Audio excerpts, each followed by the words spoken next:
Good morning, students, and welcome back to the session of virtual class. I'm your social science teacher, Esha Puri.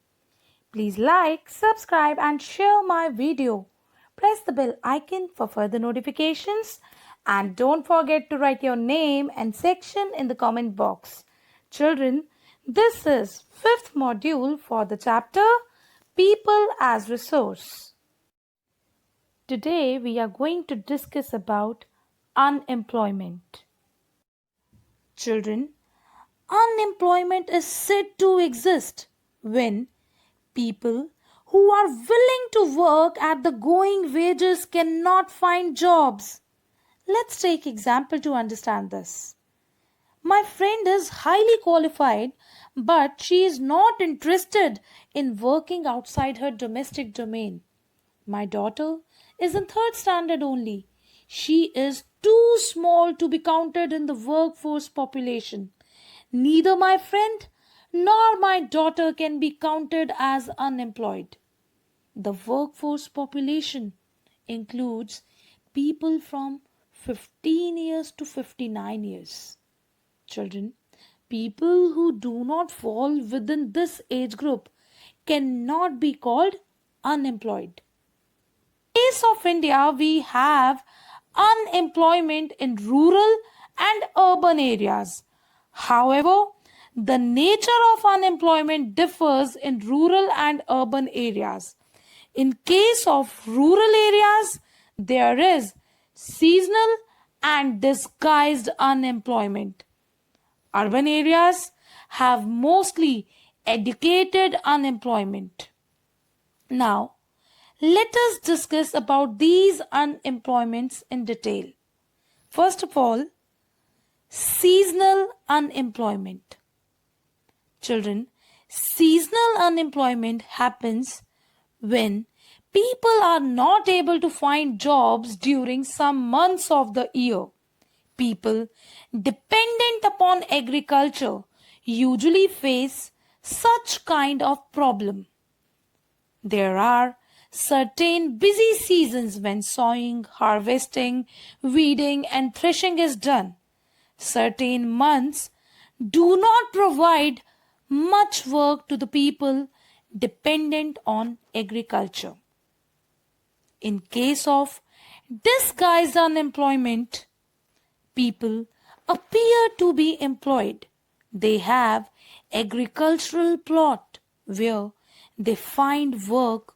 This usually happens among family members engaged in agricultural activity. The work requires the service of 5 people but engages 8 people. 3 people are extra. These 3 people also work in the same plot as the others. The contribution made by the 3 extra people does not add to the contribution made by the 5 people. If 3 people are removed, the productivity of the field will not decline. The field requires the service of 5 people, and the 3 extra people are disguised unemployed. In case of urban areas, educated unemployment has become a common phenomenon. Many youth with matriculation, graduation, and post-graduation degrees are not able to find job. A study showed that unemployment of graduate and postgraduate has increased faster than among matriculates. A paradoxical manpower situation is witnessed as surplus of manpower in certain categories coexist with shortage of manpower in others. There is unemployment among technically qualified person on one hand, while there is a dearth of technical skills required for economic growth. Children, now we are going to discuss about the consequences of unemployment. Unemployment leads to wastage of manpower resource. People who are an asset for the economy turns into liability. There is a feeling of hopelessness and despair among the youth.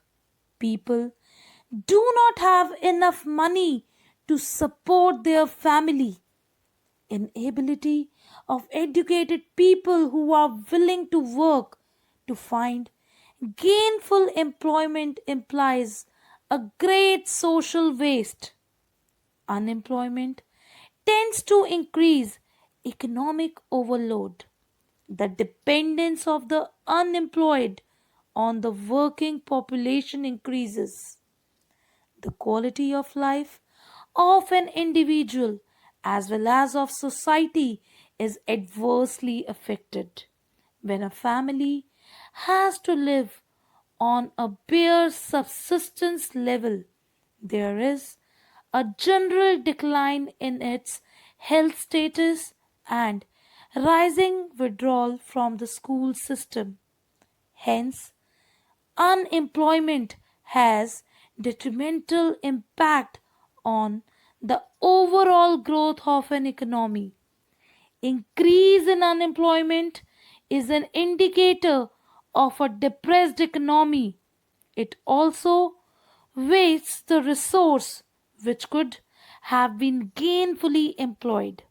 If people cannot be used as a resource, they naturally appear as a liability to the economy. In case of India, statistically, the unemployment rate is low.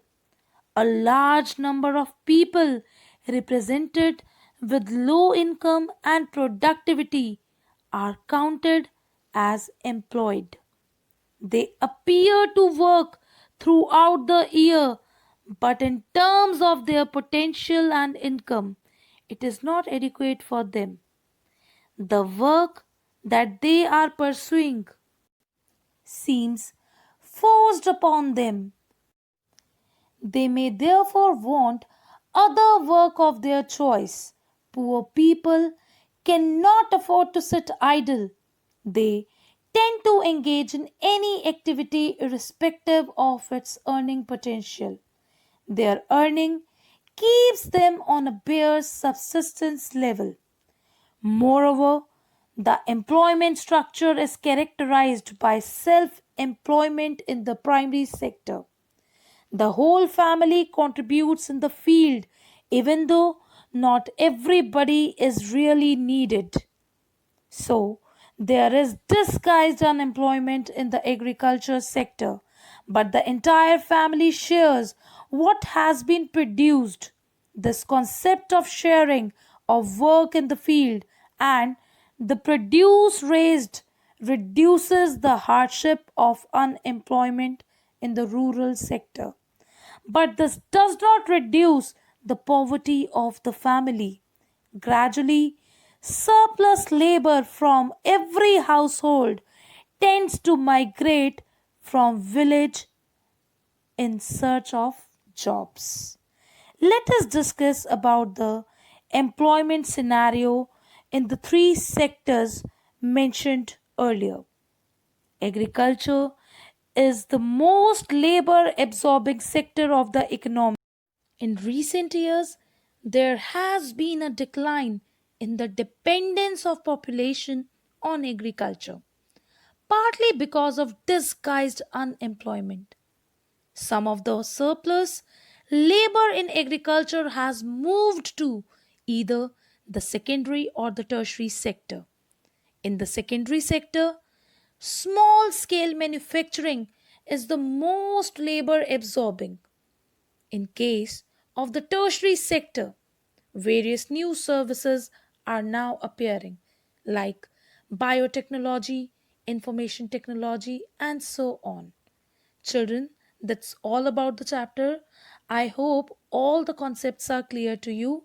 Now it's time to note down your homework.